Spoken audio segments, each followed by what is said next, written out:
Hola, bienvenido. Este es el 6º capítulo de Una mirada hacia el alma. Soy Romina Goñi, psicoterapeuta, bruja y acompañante de caminos. En esta ocasión, el tema que quiero compartir contigo, el que quiero platicar, que quiero que además tú me des tus referencias, es el tema de la ansiedad y la depresión.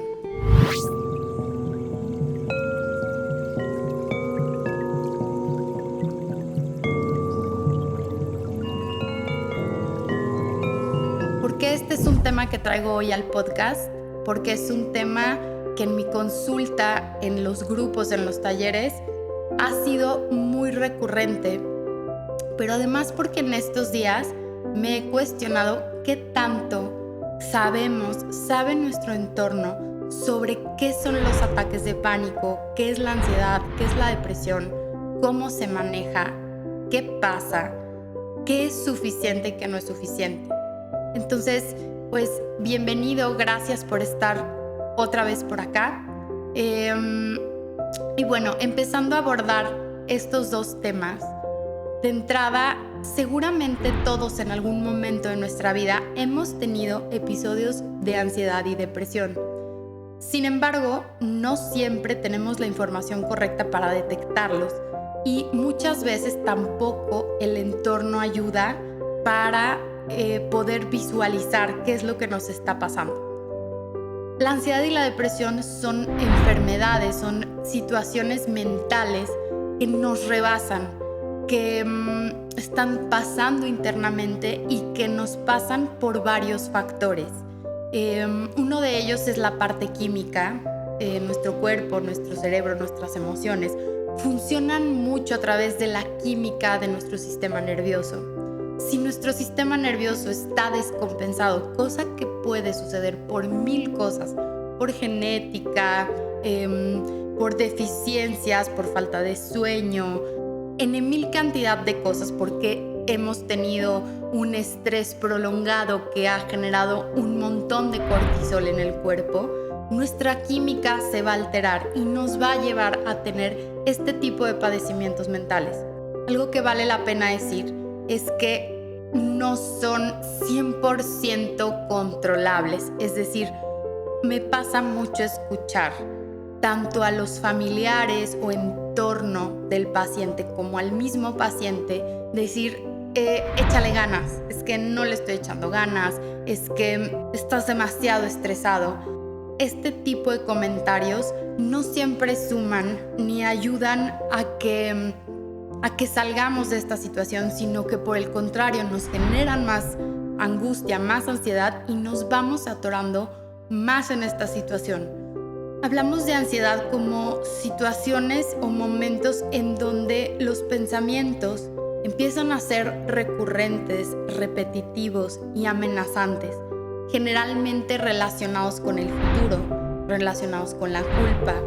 Y aunque nosotros alcancemos a ver internamente que estos pensamientos de pronto no tienen tanto sentido, no podemos soltarlos, de pronto se vuelven como pensamientos obsesivos que vienen recurrentes y como si vinieran en cascada uno detrás de otro, nos empiezan a bombardear este tipo de pensamientos, como en COVID, por ejemplo, en COVID cuando empezaba todo este tema, el COVID, y la gente no sabía mucho sobre el tema, habían ciertas características de la enfermedad, de pronto me tocaba ver pacientes que empezaban a decir, es que no puedo respirar, y es que de pronto seguramente tengo el bicho, y entonces si tengo el bicho me van a tener que internar, y si me van a internar me van a tener que intubar, y entonces por más que fuera una crisis en la que vas entrando en esta catarsis y alguien exterior o tú mismo quisieras calmarte, no puedes, porque es un pensamiento que te lleva en cascada y es como si arrastrara tu voluntad. Entonces, esto es bien importante decirlo porque para el exterior pareciera como que la paciente, la persona está exagerando. Y entonces, desde afuera quisieras decirle, calma, no estés pensando en estas cosas, respira. Sin embargo, es algo que, sobre todo en un ataque de pánico, no se puede controlar. Ya estás ahí y la cascada se te vino, y por más que en ese momento checaras tu oxigenación, te dieras cuenta que no tienes todos los síntomas de COVID, no importa, el pensamiento ya está detonado y tú ya estás entrando a una crisis o a un desbordamiento de pensamiento. ¿Qué hacer en ese momento? De entrada es muy importante saber que esto es un ataque de ansiedad, que es una crisis. Muchas veces se tiene, o la mayoría de las veces se tiene la sensación de que lo que sea que estamos pensando nos va a llevar a la muerte. Tengo COVID y entonces me voy a morir, está haciendo mucho aire y se va a caer la ventana y entonces los vidrios me van a caer y me voy a morir. Entonces hay una sensación de estar muy cercano a la muerte o algún ser querido que se va a morir. Entonces es importante reconocer en este tipo de pensamientos que estos pensamientos van mucho más rápido que mi voluntad de frenar. ¿Para qué? Para poder pedir ayuda. Sin embargo, estás tan nublado, el pensamiento está tan nublado, estás creyéndole tanto al pensamiento que es muy difícil en ese momento parar. Si tú no sabes que tienes una crisis de ansiedad, parar y pedir ayuda. Sin embargo, el entorno, si está bien informado, puede ayudar, ¿no? Y puede decir, esto que estás teniendo es un episodio de ansiedad. Y eso a la persona le ayudará muchísimo porque, aunque no se le quitará, por lo menos hay una conciencia de que, hay una parte del pensamiento que empieza a cuestionar este otro pensamiento que está desbordado, y esto ya nos ayuda a frenar. Hablamos también de que este proceso no siempre llega a un ataque de pánico, es decir, a ese momento donde estás desbordado en pensamiento y emoción, y digamos que un paso para atrás sería estar en una constante alerta y en una constante especie de paranoia, pensando cosas que tal vez no tienen por qué suceder, pero tu atención está puesta ahí y pareciera que no lo puedes parar. Saber esto, otra vez, nos puede ayudar a pedir ayuda, porque yo siempre les digo a mis pacientes, cuando estamos ahí detectando que ya viene la ansiedad es como si tocara la puerta y dijera, ahí vengo, ahí viene el primer pensamiento. No siempre no al principio se vienen de cascada. Empieza uno, a la hora viene otro y de pronto empiezan a ser más recurrentes. Estar en ese punto y detectar tengo ansiedad es muy importante, porque hay cosas que se puede hacer. Yo les decía, lo que les digo a mis pacientes es, lo que intentaremos hacer es hacerte para atrás de la raya. Es decir, esta raya es la raya que nos dice, estás a punto de pasar al ataque de pánico, entonces hazte un poco para atrás. Estás en la línea, estás tocando el ataque de pánico, entonces hay que intentar hacernos para atrás. ¿Cómo? Hay varias técnicas que nos ayudan a hacer este tipo de situaciones. Como atacar directamente al sistema nervioso. Es decir, si cuento con agua fría, es decir, si estoy en mi casa, lo ideal sería meterte a bañar con ropa y con agua fría. ¿Qué va a pasar? En el cuerpo, como estás tan detonado, tu adrenalina está al tope. Cuando la piel conecta con este estado de sensación, ya no de emoción y de pensamiento, sino de sensación, lo que va a pasar es que ahora el cuerpo, la mente, va a tener que poner atención en este estímulo que está siendo mucho más fuerte, lo que va a hacer que tu atención ya no pueda estar completamente en este pensamiento que te está desbordando. Y entonces traerte un poco a la conciencia del aquí y del ahora para poder frenar. Otra cosa que me parece muy importante y que a mí me parece que hay desinformación, cierto tabú, ciertas creencias, es sobre el tema de los medicamentos. A mí me toca todavía escuchar decir, es que no te mediques porque estos medicamentos son adictivos, no te generan bien, tú puedes hacerlo por ti solo. Sin embargo, los medicamentos de pronto son vitales para poder ayudar al paciente a hacerlo hacia atrás en esa línea tan delgada en la que está a punto de tener una crisis. No es que siempre los pacientes, no en todos los casos, van a tener que medicarse para toda la vida, pero sí en un proceso inicial de pronto ayudan demasiado y nos ayudan también a resetear el sistema nervioso.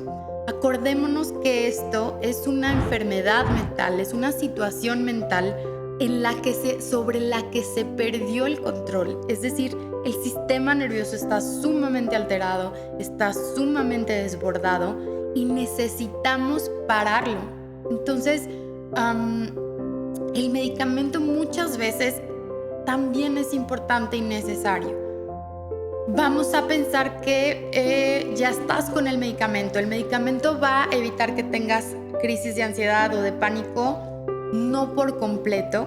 Hay que rediseñar un montón de cosas en tu rutina, en tu vida, reacomodar pensamientos. A ver, aunque la ansiedad tiene síntomas parecidos en casi todas las personas, presión en el pecho, sensación de falta de aire, sensación de taquicardia, sensación de querer salir corriendo, ganas de llorar y no poder. Los factores que nos detonan a cada una o que detonan a cada una de las personas son N,000. Así como personas y personalidades hay en el mundo, lo mismo los factores. Entonces, reconocer en cada uno de los pacientes, eso para mí es vital en el proceso terapéutico, cuáles son los detonantes de cada persona.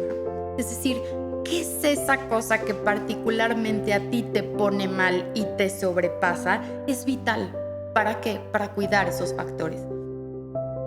Vamos a decir un ejemplo. A mí, los perros me generan muchísimo estrés y muchísima angustia y cuando ladran me ponen muy mal. ¿La intención es quitarte del estímulo? No.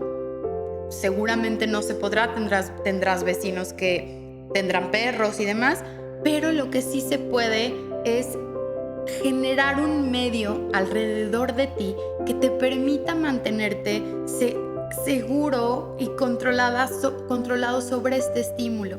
Entonces, detectar cuáles son los factores detonantes es una de las situaciones primordiales y vitales. Con el tiempo, lo que yo he visto con mis pacientes con trastorno de ansiedad es que conforme van detectando estos factores, es mucho más fácil detectar que están teniendo ansiedad, que van hacia una crisis y que entonces hay que hacer lo que ya conocen, las técnicas para hacernos para atrás, para irnos hacia atrás y no llegar a ese proceso en donde parece que ya no tienes control de ti. Una de las cosas también importantes son las creencias que cada una de las personas tenga. Esto es sobre lo que les decía sobre el medicamento, ¿no? Hay personas que dicen, no, es que yo no me tomo ni un paracetamol para dolor de cabeza. Yo con la medicina no puedo y entonces yo necesito hacer este proceso sin medicamento. Ok, esto también va a influir en muchos sentidos. ¿Por qué?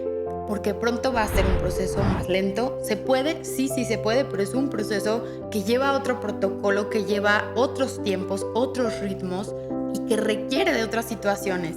Entonces, cada persona, cada factor es distinto. Algo común, algo que ayuda mucho a los pacientes con trastorno de ansiedad es la tribu, la comunidad, lo que hay alrededor que nos permita, es real que una persona con ansiedad pudiera contagiar al entorno, es decir, el entorno entrar con esta persona en esta misma catarsis porque ver a una persona en estado crítico angustia. Pero si el entorno, alguna persona, a tu terapeuta, alguien que está cerca de ti, puede acompañarte, es vital, es muy importante, porque cuando hay alguien del otro lado que puede o sabe mantenerse tranquilo, nos va a ayudar a poder regresar a nosotros mismos y poco a poco ir saliendo de este caos. Algo que me parece importante es que no es suficiente con que te digan échale ganas, no es suficiente, no va a pasar, porque no es que no le estás echando ganas, no sabes cómo salir de ahí, no sabes cómo parar el pensamiento, y aunque probablemente ya que saliste de la crisis de ansiedad, a ti misma, a ti mismo, el pensamiento te parezca absurdo, en ese momento no puedes, estás nublado, estás completamente metido en esta catarsis y en este caos. Yo les recomiendo mucho a mis pacientes que se informen, que tengan información necesaria y que la compartan con el entorno. Estoy pasando por este momento en mi vida, estoy tratando de salir de estos episodios, te quiero avisar para que sepas, para que no te asustes, para que puedas acompañarme y que también la otra persona pueda tener esta apertura empática y compasiva de poder ser receptiva a lo que nuestro paciente, nuestra paciente, esta persona está necesitando, que muchas veces simplemente es contenciones, aquí estoy, no va a pasar nada, te entiendo, te sostengo, te doy un abrazo que necesitas. Nosotros hemos visto, nosotros los psicólogos, quienes tenemos como este contacto con las situaciones de ansiedad, que una situación de ansiedad sostenida con el tiempo, es decir, un estado de alerta sostenido con el tiempo, va a generar estados depresivos. ¿Por qué? Porque el sistema nervioso está tan al tope que de pronto empieza a haber un desgaste de todos los químicos y empieza a haber bajas de todos nuestros químicos como serotonina, como dopamina.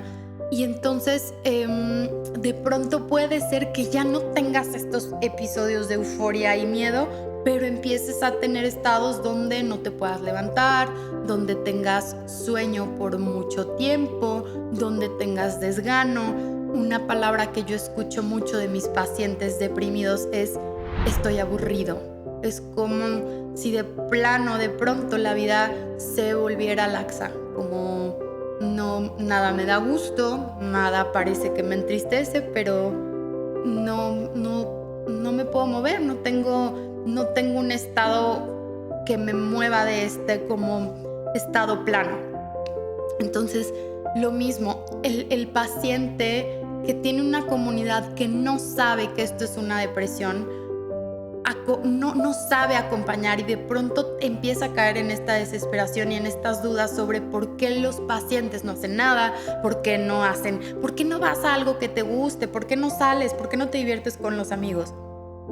Porque no hay la energía necesaria, no hay el químico necesario para ni siquiera muchas veces entablar conversación. De pronto empieza a haber una especie de aislamiento, una especie de sensación de incomprensión, de soledad, se empieza a dificultar la risa, entonces ya no se quiere estar con los demás porque qué incómodo, no quiero incomodar al otro porque ni siquiera puedo sostener una sonrisa. Entonces, nuevamente, me parece que estamos en un momento donde hay muchísima desinformación, donde todavía se cuestiona mucho estos estados y donde todavía muchas veces los consejos de nuestro entorno que no lo sabe es que échale ganas, es que tienes que salir, es que tienes que hacer cosas que te gustan y de pronto es que no se encuentra la energía suficiente. El que el paciente sepa que está en este estado, el que el entorno sepa que está en este estado y se tenga un montón de tolerancia y paciencia es vital para este tratamiento. El saber que no va a durar para siempre. A veces hay una sensación de que este estado va a ser toda la vida y que toda la vida vas a sentirte de esta manera y no es verdad. No te vas a sentir así toda la vida. Ya sea que esto te lo haya detonado un factor circunstancial, algo que pasó, una pérdida, una muerte, una situación de vida, o que no, simplemente sea el estado prolongado de estrés que pronto te detona esta historia y te viene a traer a estos estados.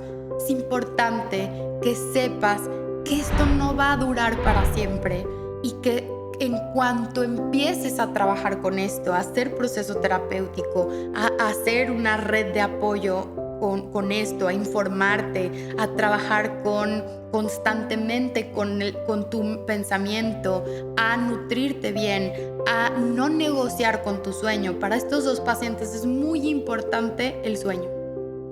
Mantener un buen sueño, una higiene de sueño es vital.